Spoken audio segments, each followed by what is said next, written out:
بسم اللہ الرحمن الرحیم۔ السلام علیکم دوستوں پچھلے پارٹ میں آپ نے حضرت خواجہ غریب نواز رحمۃ اللہ علیہ اور حضور غوث پاک رحمۃ اللہ علیہ کی ملاقات کا واقعہ جانا کہ کیسے خواجہ غریب نواز رحمۃ اللہ علیہ بغداد پہنچے اور حضور غوث پاک رحمۃ اللہ علیہ سے فیض یاب ہوئے۔ بغداد کے بعد اصفہان تشریف لے گئے، یہاں بھی کچھ دن ٹھہرے، اس کے بعد استراباد تشریف لائے۔ استراباد کے بعد افغانستان کے ایک شہر ایراد پہنچتے ہیں اور یہاں ایک ظالم و جابر بادشاہ سے ملاقات ہوتی ہے۔ خواجہ صاحب اور اس ظالم و جابر بادشاہ کا واقعہ اس قدر جاذبیت کا حامل ہے کہ دل و دماغ کو روشن کرنے کے لیے اکسیر کا درجہ رکھتا ہے۔ تو آئیے ہم خواجہ صاحب رحمۃ اللہ علیہ کی زندگی کے بارے میں اور جانتے ہیں۔ دوستوں، جب خواجہ صاحب رحمۃ اللہ علیہ افغانستان کے شہر ایراد میں پہنچے تو آپ کا معمول یہ تھا کہ آپ دن بھر شہر میں گھومتے اور رات ہوتے ہی مشہور صوفی بزرگ حضرت خواجہ عبداللہ انصاری رحمۃ اللہ علیہ کے مزار مبارک پر حاضر ہو جاتے تھے۔ یہاں ساری رات ذکر و عبادت میں مشغول رہتے اور عشاء کے وضو سے صبح کی نماز ادا کرتے۔ کچھ دن بعد آپ کی عبادت و ریاضت کے چرچے پورے شہر میں سنائی دینے لگے۔ پھر وہاں کے لوگوں کی ایک بھیڑ آپ کے پاس امنڈ آئی۔ ہزاروں ضرورت مند انسان اپنی عجیب درخواستیں لے کر آپ کی خدمت میں حاضر ہونے لگے۔ لوگوں کی یہ بھیڑ تو ختم ہونے کا نام ہی نہیں لیتی تھی، لیکن لوگوں کی اس بھیڑ بھاڑ سے حضرت خواجہ غریب نواز رحمۃ اللہ علیہ کی عبادت میں خلل پڑنے لگا۔ مجبوراً آپ رحمۃ اللہ علیہ ایراد سے سبزوار تشریف لے گئے۔ ابھی سبزوار میں حضرت خواجہ غریب نواز رحمۃ اللہ علیہ کو آئے ہوئے چند دن بھی نہیں گزرے تھے کہ مقامی لوگوں کی ایک جماعت آپ کی خدمت میں حاضر ہوئی۔ ان ستم رسیدہ لوگوں نے بڑے دردناک لہجے میں اپنے حالات بیان کیے۔ اے شیخ، ہم اہل شہر کی جانب سے آپ کے حضور ایک درخواست لے کر آئے ہیں۔ سبزوار کا گورنر یادگار محمد ایک ظالم حکمران ہے۔ اس کے جابرانہ رویے سے اللہ تعالیٰ کی مخلوق تنگ آ گئی ہے۔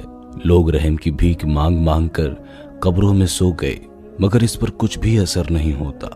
اب تو ہر گزرنے والے دن کے ساتھ اس کے ظلم و تشدد کی ہوا تیز ہوتی جا رہی ہے۔ آپ اس کے حق میں دعائے خیر فرمائیں کہ وہ ہدایت پا جائے، یا پھر بد دعا کریں کہ اس کی ہلاکت سے اہل شہر کو نجات مل جائے۔ خواجہ معین الدین چشتی رحمۃ اللہ علیہ نے سبزوار کے باشندوں کی فریاد سنی اور انہیں یقین دلایا کہ خداوند تعالیٰ بہت جلد اس شہر کے رہنے والوں پر اپنے رحم و کرم کی بارش کرے گا۔ دوسرے دن خواجہ صاحب گورنر یادگار محمد کے دربار میں تشریف لے گئے۔ محل کے دروازے پر پہنچ کر آپ نے دربان سے کہا، اپنے حاکم کو خبر کرو کہ اس سے درویش معین الدین ملنا چاہتا ہے۔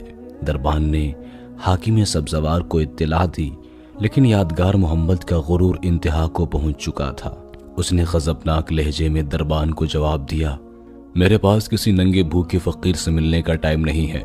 دربان واپس آیا اور جیسے ہی اس نے یادگار محمد کے الفاظ دہرانے کی کوشش کی تو وہ گونگا ہو گیا اور اس کی زبان حرکت نہ کر سکی۔ دربان نے گھبرا کر خواجہ معین الدین چشتی رحمۃ اللہ علیہ کے چہرے مبارک کی طرف دیکھا۔ اس کی روح کانپنے لگی، ہاتھ سے تلوار چھوٹ گئی اور زمین پر گر کر بے ہوش ہو گیا۔ حضرت خواجہ معین الدین چشتی رحمۃ اللہ علیہ کسی سے اجازت لیے بغیر محل کے اندر داخل ہو گئے۔ دوسرے دربان پر نظر پڑی تو آپ کو روکنے کے لیے آگے بڑھا، مگر اس کا بھی وہی حشر ہوا جو پہلے کا ہو چکا تھا۔ اس سے پہلے کہ یادگار محمد صورتحال کو سمجھنے کی کوشش کرتا، حضرت خواجہ معین الدین چشتی رحمۃ اللہ علیہ اس کے کمرے میں داخل ہو گئے، جہاں بیٹھ کر وہ سنگ دل بادشاہ اپنی مرضی کے فیصلے کیا کرتا تھا۔ دربار میں ہلچل سی مچ گئی۔ خواجہ صاحب بہت زیادہ جلال میں آ گئے تھے۔ آپ کے جلال کا یہ عالم تھا کہ جس پر بھی نظر پڑتی اپنے ہوش و حواس کھو بیٹھتا۔ یادگار محمد نے آپ کو دیکھا تو خوف و دہشت سے کانپنے لگا۔ خواجہ صاحب نے فرمایا، میں وہی بھوکا ننگا فقیر ہوں جس سے تو نے ملنا بھی گوارا نہیں کیا۔ خواجہ معین الدین چشتی رحمۃ اللہ علیہ کی بارو آواز پورے محل میں گونج رہی تھی، میں یہاں اس لیے نہیں آیا کہ تو مجھے خدا کے بندوں کے خون میں ڈوبی ہوئی چند روٹیوں کی بھیک دے دے، یا خدا کے بندوں کے جسموں کو ننگا کر کے ریشمی کپڑا تو میرے حوالے کر دے۔ میں تو اس لیے آیا ہوں کہ حجت تمام ہو جائے، اس سے پہلے کہ تیرے جسم اور تیرے اقتدار کو زمین نگل لے، خدا کی نافرمانیوں سے باز آ جا۔ تو جن پر ستم ڈھا رہا ہے انہیں ان کی ماؤں نے تو آزاد پیدا کیا تھا، تیری حیثیت ہی کیا ہے؟ تو اس سے پہلے کتنے بڑے بڑے ستمگر یہاں اپنی طاقت آزما چکے ہیں، انہیں تلاش کر وہ کہاں سے آئے تھے اور کہاں چلے گئے۔ سبزوار کے بادشاہ کے دربار میں کسی قبرستان کا سما لگ رہا تھا، دیکھنے والے مردوں کی طرح بے جان ہو گئے تھے۔ سبزوار کا بادشاہ یادگار محمد اپنی زرنگار کرسی سے اتر کر نیچے آنا چاہتا تھا، مگر اس کا جسم مفلوج ہو کر رہ گیا۔ خواجہ صاحب رحمت اللہ علیہ تو اس ظالم بادشاہ کے سامنے کلمات حق ادا کر کے کب کا جا چکے تھے، لیکن اب تک آپ کے الفاظ اس کے کانوں میں گونج رہے تھے۔ دوسرے دن سبزوار کے باشندوں نے اپنی آنکھوں سے یہ ناقابل یقین منظر دیکھا۔ حاکم وقت یادگار محمد شرمندگی سے سر جھکائے ہوئے حضرت خواجہ صاحب رحمت اللہ علیہ کی خدمت میں حاضر ہوا اور رو رو کر اپنے گناہوں کی معافی مانگنے لگا۔ آپ نے اس کے حق میں دعائے خیر کی اور اللہ رب العزت کی زمین پر عدل و انصاف قائم کرنے کی ہدایت فرمائی۔ اس کے ساتھ ہی سبزوار کا گورنر بہت سے تحفے بھی لایا تھا، مگر آپ نے کوئی تحفہ قبول نہ کیا اور تمام مال و اسباب غریبوں میں بانٹ دینے کا حکم دے دیا۔ لہٰذا وہ تمام مال ان غریبوں و مظلوموں میں بانٹ دیا گیا جو یادگار محمد کے ظلم کا نشانہ بن چکے تھے۔ حامد بن فضل اللہ جمالی 16ویں صدی عیسوی میں ایک نامور سیاح، ادیب اور شاعر گزرے ہیں۔ جمالی نے اپنی مشہور کتاب سید العارفین میں خواجہ معین الدین چشتی رحمت اللہ علیہ اور حاکم سبزوار یادگار محمد کا ایک بڑا ہی دلچسپ واقعہ نقل کیا ہے۔ یادگار محمد نے سبزوار شہر کے باہر ایک باغ لگایا تھا جسے وہ جنت کا نام دیا کرتا تھا۔ یہاں اکثر ناچ گانے کی محفلیں گرم ہوتی تھیں، خوبصورت کنیزیں اسے شراب پلاتیں اور ساری رات ہنگامہ برپا رہتا تھا۔ جب حضرت خواجہ معین الدین چشتی رحمت اللہ علیہ پہلے دن شہر سبزوار میں داخل ہوئے تو آپ نے اسی باغ کا رخ کر لیا۔ اتفاق سے اس وقت کوئی بھی دربان وہاں موجود نہیں تھا۔ خواجہ صاحب باغ میں تشریف لے گئے اور یادگار محمد کے بنائے ہوئے حوض میں غسل فرما لیا۔ یہ حوض بھی اپنے آپ میں بڑا ہی کمال تھا، اس کا پانی نہایت ہی خوشبودار ہوا کرتا تھا۔ غسل کے بعد آپ نے 2 رکعت نماز ادا کی اور تلاوت قرآن پاک میں مشغول ہو گئے۔ اچانک ایک نیک دل شخص کی نظر حضرت خواجہ معین الدین چشتی رحمت اللہ علیہ پر پڑی۔ وہ تیزی سے آپ کے قریب آیا اور کانپتے ہوئے لہجے میں کہنے لگا، یہ ایک ظالم جابر سفاک انسان کی تفریح گاہ ہے، آپ یہاں سے چلے جائیے، اگر وہ ادھر آ گیا نا تو قیامت ٹوٹ پڑے گی۔ دراصل اجنبی شخص خواجہ صاحب رحمت اللہ علیہ کو نہیں جانتا تھا، اس لیے ہمدردی کے طور پر آگاہ کرنے چلا آیا تھا تاکہ آپ یادگار محمد کے ظلم و ستم سے محفوظ رہ سکیں۔ خواجہ صاحب رحمت اللہ علیہ نے اس کی باتوں پر کوئی دھیان نہیں دیا، بلکہ آپ نے فرمایا، تم بھی اس درخت کے سائے میں بیٹھ جاؤ جو حوض کے قریب ہے۔ اجنبی شخص آپ کی بات سن کر گھبرا گیا۔ ابھی وہ صورتحال کو سمجھنے بھی نہیں پایا تھا کہ اتنے میں یادگار محمد کے کچھ ملازم نظر آئے۔ اجنبی شخص کا چہرہ خوف سے پیلا پڑ چکا تھا۔ خواجہ صاحب نے اسے تسلی دی اور اپنے قریب بٹھا لیا۔ خادموں نے حضرت غریب نواز رحمت اللہ علیہ کو دیکھا اور پوچھنا چاہا کہ وہ بغیر اجازت باغ میں کیسے داخل ہو گئے ہیں، مگر آپ کے جلال کا یہ عالم تھا کہ ان کی زبانیں گنگ ہو گئیں۔ وہ بولنا چاہتے تھے لیکن کچھ بھی بول نہیں سکے۔ انہوں نے چپ چاپ حوض کے کنارے قالین بچھا دی اور ان پر شراب کی سراہیاں رکھنے لگے۔ یہ اس بات کی نشانی تھی کہ کچھ دیر بعد یادگار محمد اپنی محفل سجانے کے لیے باغ میں آنے والا ہے، اور پھر وہ بدکردار حاکم اپنے ساتھیوں کے ساتھ باغ میں آ پہنچا۔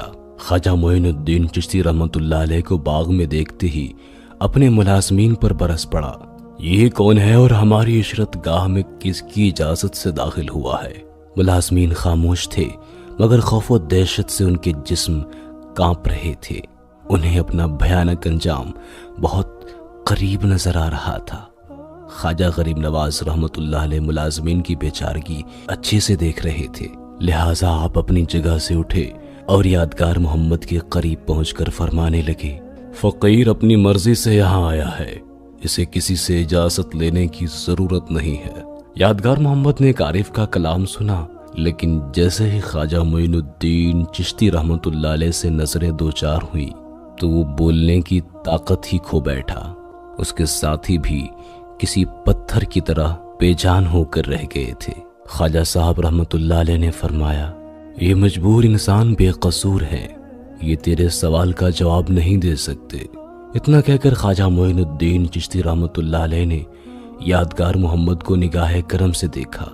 چند لمحوں کی بات تھی، وہ لڑکھڑایا اور زمین پر اس طرح گر پڑا جیسے کوئی مورتی زمیں بوس ہو جاتی ہے۔ یادگار محمد کی بے ہوش ہوتے ہی اس کے تمام مصاحبوں اور خادموں نے بھی زمین پر اپنے سر رکھ دیے۔ خواجہ صاحب نے اجنبی شخص سے فرمایا، حوض کا پانی لے کر اس کے منہ پر چھڑکو۔ اجنبی نے آپ کی ہدایت کے مطابق عمل کیا۔ چہرے پر پانی کی چھینٹیں پڑنی ہی تھی کہ یادگار محمد کو ہوش آ گیا۔ اس نے کھڑے ہونے کی کوشش کی مگر ناکام رہا۔ بالآخر مجبور ہو کر خواجہ صاحب کے قدموں پر سر رکھ دیا۔ خواجہ صاحب نے بلند آواز میں فرمایا، کیا تو نے اب توبہ کر لیا ہے؟ یادگار محمد نے لرزتی ہوئی آواز میں کہا، اللہ کی قسم میں اپنی تمام سیاہ کاریوں سے تائب ہو گیا ہوں۔